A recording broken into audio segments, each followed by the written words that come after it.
The visage that greets you as you enter the gates of Ibrahim Rauza is stunning, but you can also be forgiven for thinking it is also faintly familiar. Some believe this mausoleum inspired the design of the legendary Taj Mahal in Agra.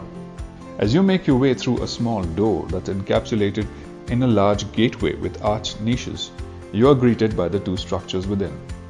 Two domes and their minarets in varying sizes, along with a mosque and a tomb. Built opposite each other, the two structures have a pond with perhaps what was a fountain in between. The domes here flaunt similar features to that of the Gol Gumbaz, with a bulbous top emerging from flower petals. The mosque has numerous arches that allow plenty of light to fill in the open halls. The symmetry of the arches within, which have smaller domed tops, make for an interesting view. Intricate work rims the top of these arches. Right opposite the mosque is the chamber that houses the tombs of the family. Much like the typical construction of the tombs, this has an inner chamber and a veranda around it. According to the inscriptions on the walls of the monument here, it was offered by Taj Sultana, the primary queen herself, to her husband.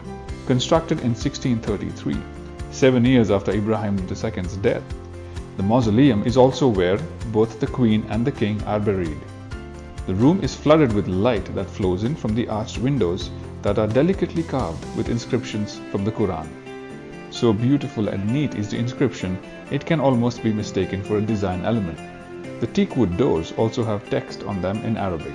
Beautiful minarets grace the ends of each of these structures. The construction of this monument, which has been called the Taj of the South, was done by a Persian architect, Malik Sandal. He too is buried in the compound.